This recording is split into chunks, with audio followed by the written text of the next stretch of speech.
So I think one of the most common questions that we hear all day, every day, and all week in business is that simple two-word question, how much? And it starts the process of a lot of things in any relationship. It starts the process of perceived return on investment. It starts the process of unlocking whether or not we can afford the things that we want to buy. And that how much question, for me, is why pricing is so important in business. And, I'm delighted to be joined today by Mark Peacock. Thank you very much for coming on the show today. As a pricing consultant and pricing advisor, you sit all day, every day, working with organizations to make sure the answer to that how much question is right for them, and of course, right for their customers. Mark, tell us a bit about how you got into the work that you do and why you feel it's so important for businesses. Thanks, David. Great to be here. So I got into pricing about 8 years ago. Because in my previous life, I was in corporate life for 25 years, and then I left to set up my own business. And I knew fairly early on in the early days that many businesses struggle with this question of how much should I charge? And they didn't have good answers. They might have a day rate or an hourly rate or a package price or something like that. And I knew from my experience in corporate life that pricing is the most powerful lever that can drive revenue, top line growth and bottom line growth. If you get it right. If you get it wrong, it all goes wrong because it affects everything else. It affects your positioning. It affects the type of customers that you attract. It reflects the value of the product that you offer. It reflects where you sit in the market versus your competition. Yet all too often, we spend so little time, relatively speaking, thinking about our pricing. We might think about our amazing product, our marketing, our team, our financials, but pricing is just a number on a spreadsheet. But if you take the time and the trouble to really invest, in making sure that you've got the best pricing model for your business, then you get a lot more confident. And I mean, there's no such thing as a perfect price, right? So you can get a lot closer to it. And I was going to ask you that, perfect price, yes or no, because the suggestion that there is a right answer or finding the right answer would suggest that that right answer is always the right answer, i.e. perfection, or at least perfection for now. And that's probably not true. The other thing that I love the word, you said investing the time in getting it right. Investing. Because, of course, when we price something, what you're asking your customer to do is to invest. They're going to look for a return on that investment. So it would almost be offensive for us not to invest, as a partner with the customer in the time to get the answer to that question right for now and right for that customer. So let's talk about perfection and right or wrong, because there isn't a right or wrong forever, right? No. And the reason for that is that the context of the buying decision always changes. Right. Okay. For any buyer, for you as an individual, when you buy a bottle of water, just because you want one for your day out of the office, you might pay a couple of quid. If you were somewhere really, really hot and you were really, really thirsty, and there was very few sources, you'd pay more for it. You'd pay more for it. Yeah. Right. So context affects everything, and it's the same in any B2B situation. Yeah. So that's why there's no such thing as a perfect price. And if you're charging your pricing the same way every single time, it therefore leads to the conclusion that it's never going to be right all the time. Yeah. Because the context's always changing. Yeah. Right. And around us, I guess the context also changes in that a lot of us are selling products that other people can sell to, or services that are fairly comparable to other organizations. Yes. And that comparison becomes all part of the context. Yes. Like, when you think about how much the answer, if the answer is, X number of £1,000 and the customer thinks that's quite expensive, they're really only comparing against three things. Either they can't afford it, so that's the budget. Perhaps it's just what they thought it was going to be worth. So that perception, their perception of the value, or maybe they're pricing it against and comparing against a competitor.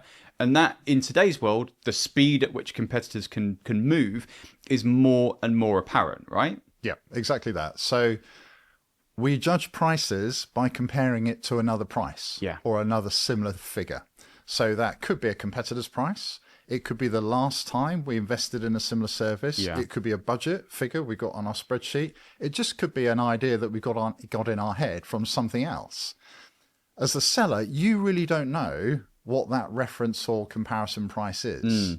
So it's in your interests to make sure that the pricing offer that you present to the buyer does the best job it can by presenting a couple of options or a range of options within which the buyer can then say, okay, I can see David's price is X. I'm comparing it to Y competitors, and I've got a budget figure in mind. So it's broadly in the right ballpark, or it's completely wrong. Okay. So yes. So how we judge pricing is all relative. We judge one bottle of water compared to the price of another bottle of water. Well, so let's talk about bottles of water, because bottles of water obviously are consumables. And, we could go into a shop right now and buy Evian or Volvo cars. You know what I meant. Other products are available. Let's just be clear. We're not advertising. But we can walk in and buy the same bottle of water in shop A as we could buy in shop B. And yet the price might be different. Right. And so for a lot of our viewers and listeners today, they might be thinking, well, I distribute products that I've not manufactured. Like there's a recommended retail price. I'm putting my markup on it. But my markup today might be different from the competitors. And they might be doing sort of clever discount pricing. Of course, discounting and pricing, and maybe we'll come back to that, is one part of making yourself more favorable when being compared.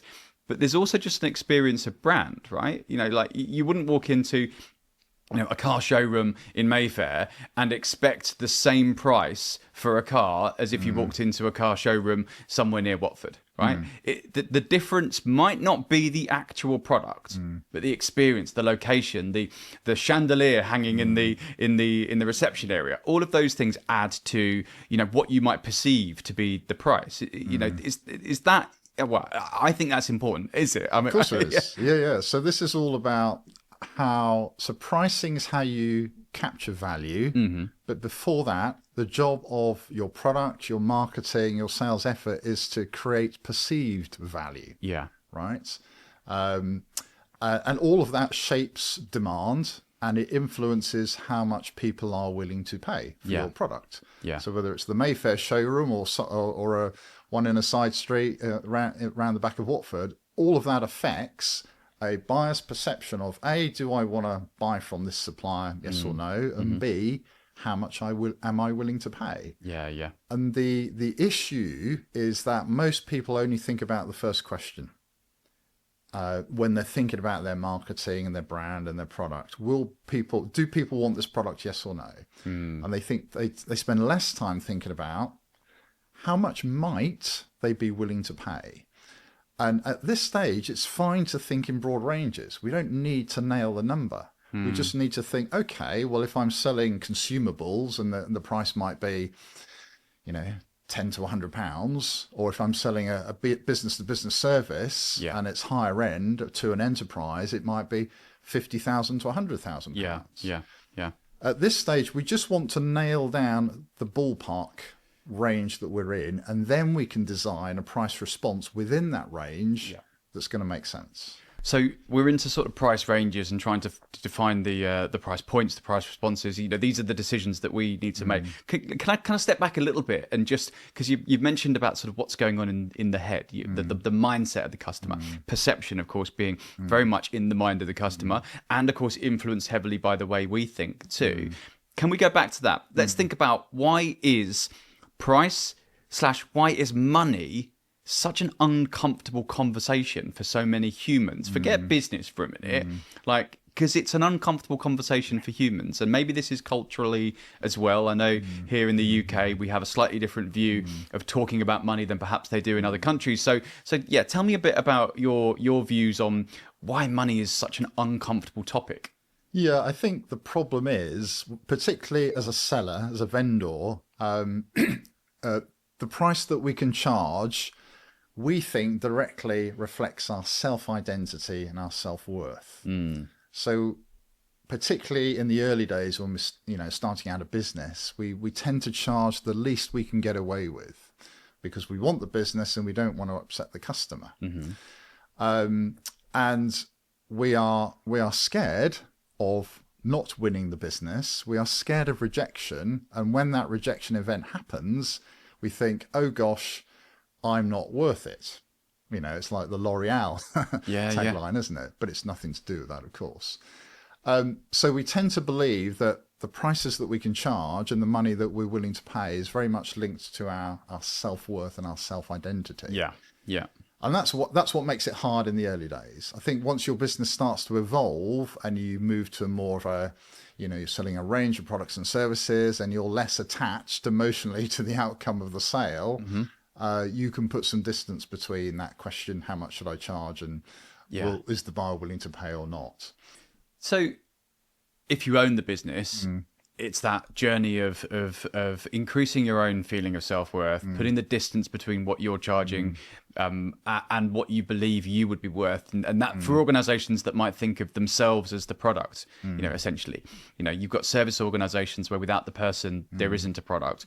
So it's very easy to get dragged into that, what am I worth, what would someone pay for me for a day, and so you're saying putting the distance between themselves and the service, like create the service and the product as just that, a product, and that will help sort of exactly separate the thing. So product and price are two sides of the same coin. Right. Okay. Right? Yeah.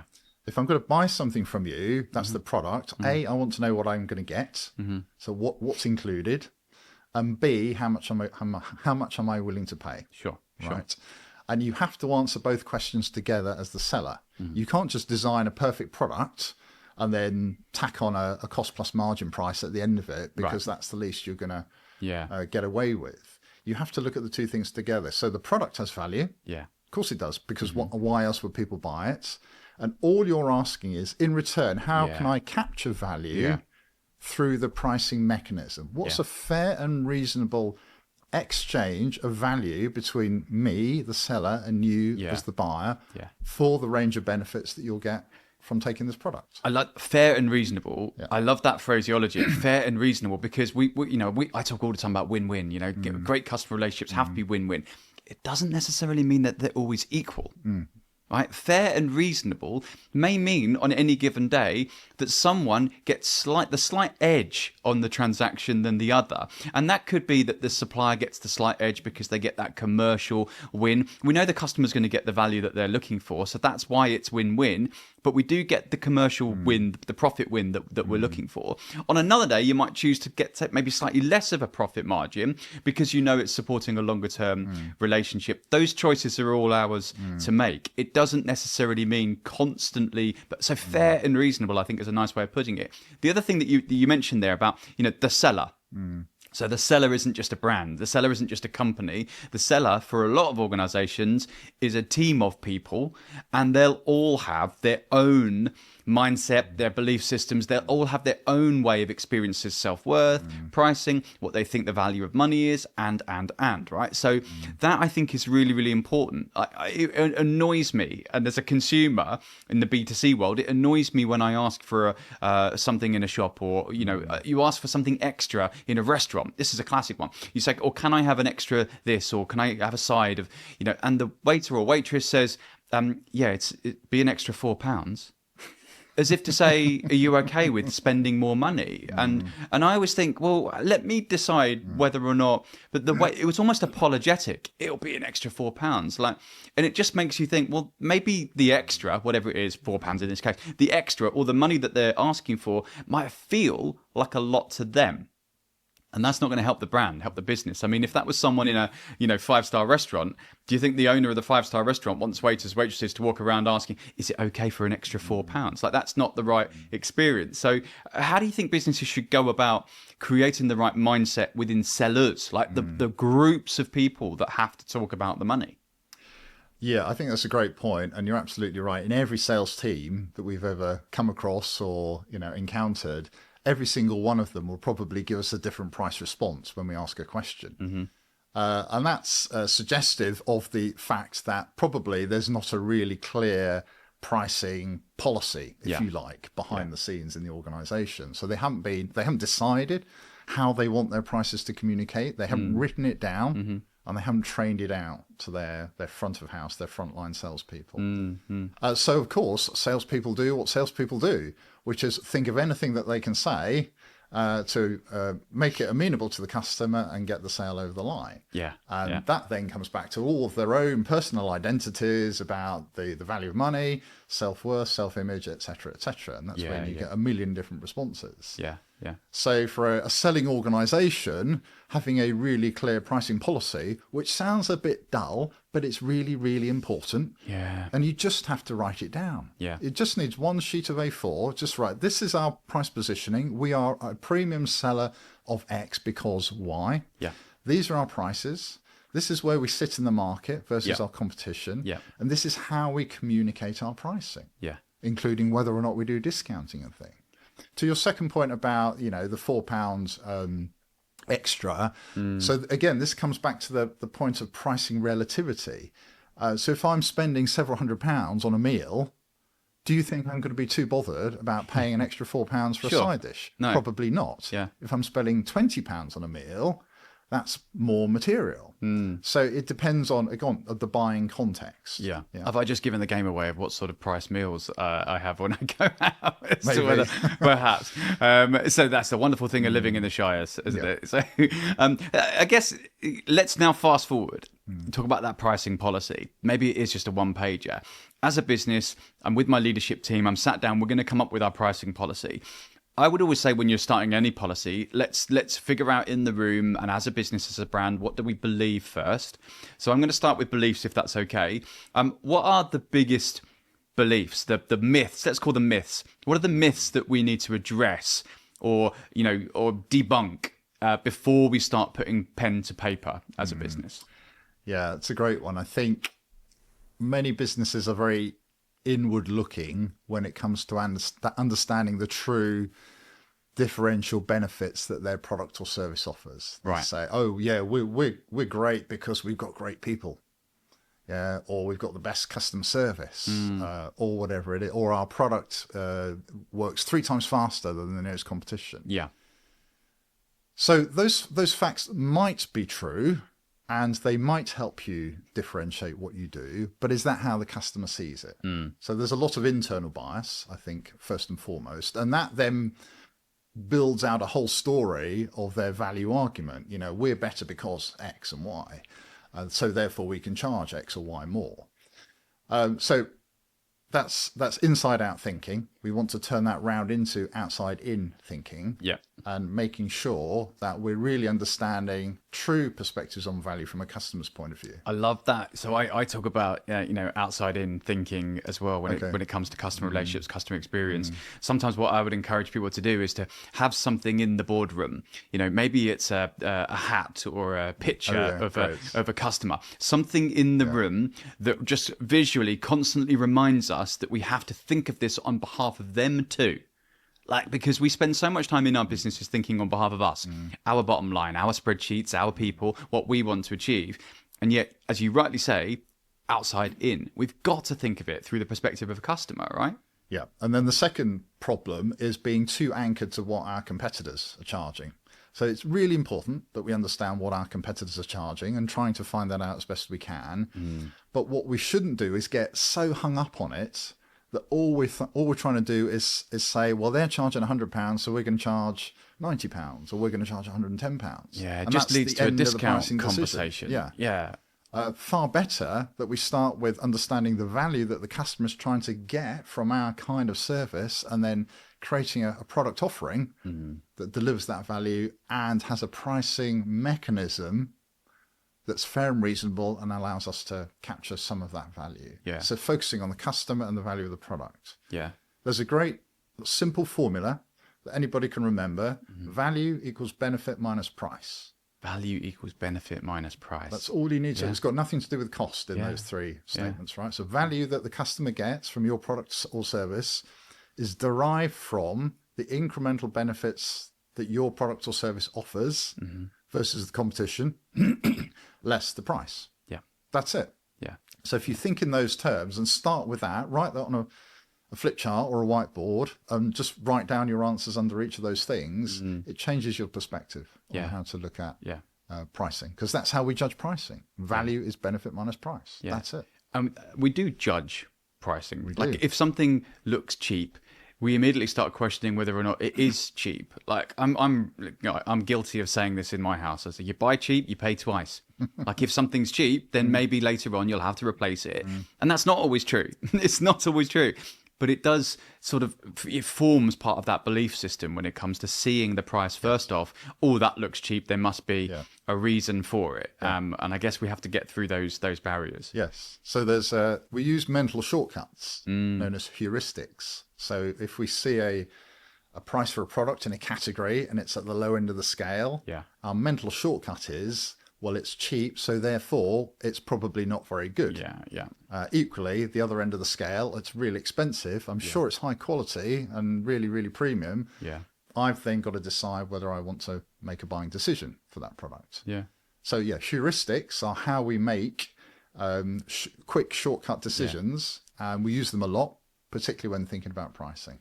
One of the things that I love about working with and talking to subject matter experts like yourselves is as I learn new words, and heuristics is one of those words today. That's a wonderful word. Mental shortcut, heuristics. If I get nothing else from our conversation, well, it's that, heuristics. Thank you. You often talk about price being more than just a number. That really, really rings for me, and it's really, really important, certainly in the work that I do. But of course, when we think about pricing and the journey that follows, I know at Incentive Smart, obviously the organizations that they support and work with really are building customer experiences that need to live up to the price that is set out, that also need to make the next part of pricing much easier, straightforward. I might be looking at the wrong words here, but that retention, that renewal, that repetition of business is the kind of continuation of pricing. So it is more than just a number. Talk to me a little bit about that continuation of the pricing journey, because it doesn't just start and then stop. Like it continues. The repetition, the continuation, it will lead to the renewal, the ongoing experience. Yeah, exactly. So I think we tend to think that pricing is just a one-off event to get the customer through the door. So we do whatever we can to influence their perception through marketing, branding, product quality, reputation, etc., so that they're interested, and then we present a pricing offer and they say, great. Once they're through the door and their experience now changes from perceived value to actual value, they're using your service, they're using your platform, they're buying your products, and they're working really well. The experience of the value should be greater now, because they think, this is perfect. This is exactly what I need. So we want them to be thinking intrinsically that by the time they want to place another order, or that the contract is up for renewal at the end of the year or the end of the month, that it's a no-brainer. The second part to that is it's our job to make sure that they do understand that incremental value. So if you get to the end of the year and you haven't said a thing to your client about the value they've received from you, don't be too surprised if when you send out a price increase letter and they say, well, I'm not sure about this, that you've lost track of what they really understand about the value they're getting. And so I always talk about expectations being a scorekeeper. Like, as in, when customers are happy, they're either, you're either meeting or exceeding their expectations. When they're unhappy, you're falling short of them. One thing I don't think we're that good at in business often is making sure that the expectations are where they need to be. And that's what you're talking about. You're talking about the continuation of the conversation that just ensures that we are reminding people of the value that we're adding, reminding people of, what it is that we're doing for them that's driving a return for them, so that the expectations stay at the price point that they were set at. Preferably, actually, the expectations are slightly above, as in they're getting more than what they're paying. That's what we want them to feel, that over and above, so that when we get to renewal and maybe price increase conversation, it sits well, and we're not at a position of falling short of expectations, right? Yes, exactly that. So when you come around to an annual price renewal events, in your communications leading up to that, you need to be reminding them, look, these are all of the things that we've delivered for you this year. Here are all of the events, or the things that we've delivered, or here are all the metrics that we've helped you increase, if it's like a technology platform or something. So that you're reminding them, because they'll have forgotten half of it, right? You're reminding them of the great stuff that you've done, and then said, and looking ahead to next year, here are the new things that we're going to be investing in. Here are the new products and services that are coming out. We're increasing capacity, technology, whatever it is. So you're telling a future value story. This is where we're going in the future. I hope you're coming on this journey with us. oh, and by the way, for next year, the price is going up to these new levels. Yeah. Trust you'll find that acceptable, and we look forward to continuing to work with you. Okay, I like that. I trust you'll find that acceptable, because it's that slight sort of hypnotic statement language, isn't it? We're not asking, is that okay? My experience is that a lot of people do say, maybe not in those exact words, but there is a tone of, is that okay, when we ask about money. So we don't use any negative language when we are working through a price increase plan. We only use neutral or positive language. So we never say, I'm really sorry, or unfortunately, I've got to apologise, but none of that. It has to be neutral. This is what we're doing, or even better, positive. These are the positive changes that we're making to our offering, our products, our services for next year, so that you will continue to experience great value. A price increase event is the same as a new sales event. That's how we need to put as much effort into that price increase event as if it were a new customer. So not just as much and enough effort, but also the mindset going in that it's that important. Exactly that. And we all know the rule about it's far easier to retain a customer than to win a new customer. Right. So why on earth would you put all of your best sales teams on winning a new pitch with a big account, and then somebody in finance sends out a letter saying the prices have gone up by 3% next year? It's the wrong way around. I talked about the sort of statement language, hypnotic language, I guess is what we would call it in the NLP world. Hypnotic language doesn't have to be manipulative. It's not designed to be manipulative. There's a influencing with integrity theme that I think runs in sales, in marketing, and of course all parts of business. Talk to me about the psychology of the customer right now. And, let's just imagine for a moment that the hypnotic choices, hypnotic process was in your toolkit.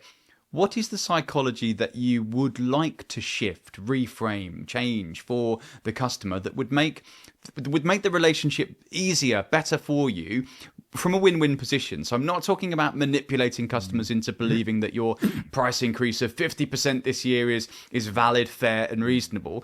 I'm asking, what is the psychology that needs reframing with and for the customer? Because we talked about reframing our own. What about them? Yeah, I think I like what you said there about doing it with integrity.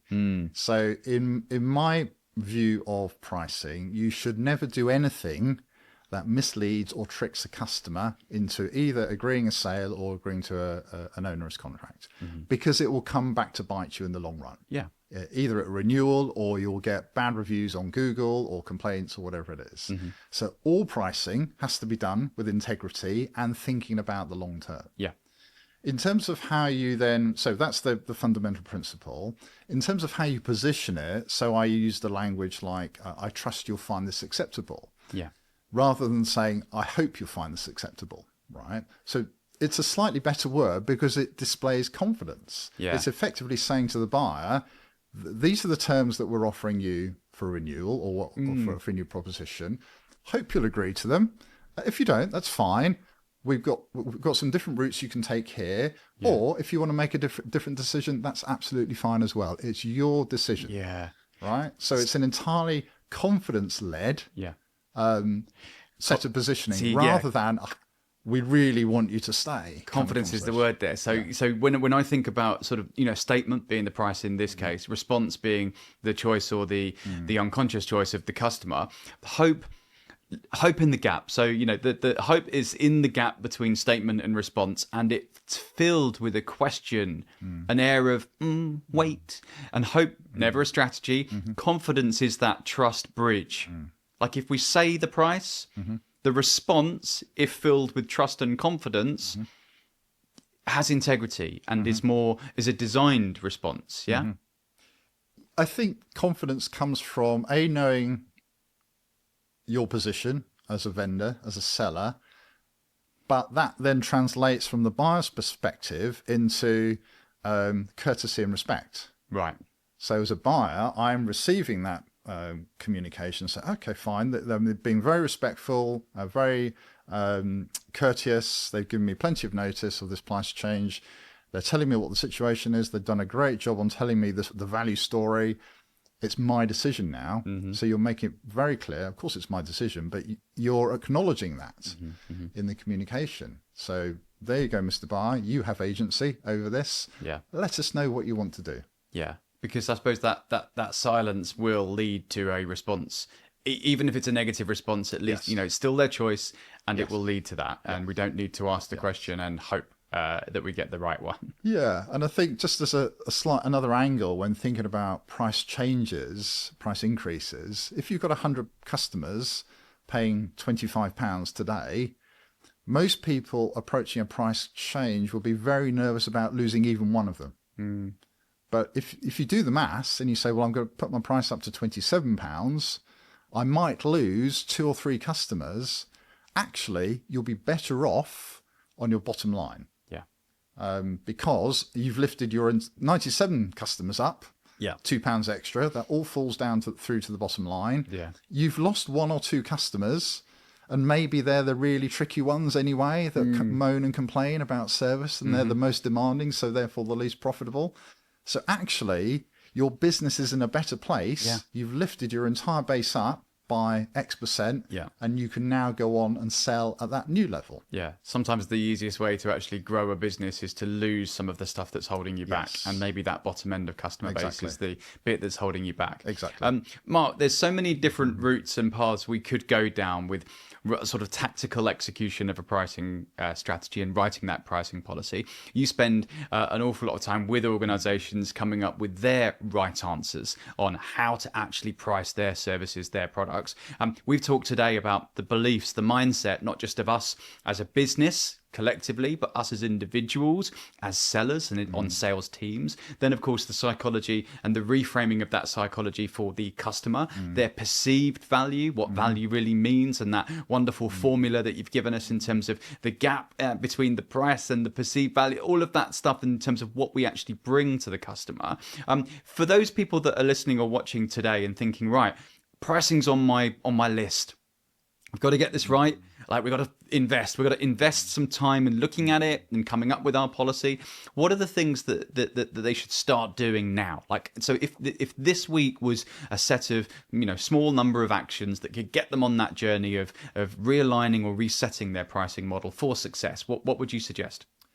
I think 2 things. So I think firstly, just write down what you're doing today on 1 sheet of paper. That's all it takes. This is how we do pricing. Because you'll probably find that there's not 100% clarity on that and alignment across your organization, and people are doing different things. So that will tell you a lot, first and foremost. So get clear on where you are today. And then secondly, have a think about, once you've done that, what couple of things could you change that you could run a test on, a low risk test to try something out, whether that's a different price point on a landing page, or for the next month, you're going to run a different deal through your sales team, and try something out and get into the mindset of thinking that pricing is not an annual thing that you do once a year. It's a constant ongoing adjustment of the exchange of value between your buyer and you as a seller. So thinking about a new offer, trying out higher price points. Most people, I think if they're struggling to sell, they think we need to lower the price. A better trick, if you like, is to think, well, rather than lowering the price, how can we introduce a high price anchor into the proposition, so that instead of saying the price is £100, it's not selling, so let's lower it to £90. Instead we say, well, there's an alternative option at £200, and the standard product is now £120, for example. And that completely changes the frame within which the buyer is judging the value. So have a think about those psychological things and how they can make a difference to your business. I guess the other upside of that, the minute you bring a higher price anchor in, some people will go for that anyway. Exactly. So you're in a win-win situation with the, people seeing more value in the original price, but also you've got some premium buyers there at the top end. Mark, again, loads and loads of value in our conversation today, loads of paths we could go down. This is, I guess, an opportunity for a shameless plug. If people want to learn a bit more about your work and what you do and how you might be able to support them, how can they find you? Yeah, really easy. Just find me on my website, which is www.pricemaker.co.uk, or look me up on LinkedIn. I post there at least weekly. Mark Peacock, Price Maker on LinkedIn. You'll find me there. Fantastic. Mark, thank you so much for joining us today and talking about that really, really important topic of price and the value of price when it comes to success. Pleasure.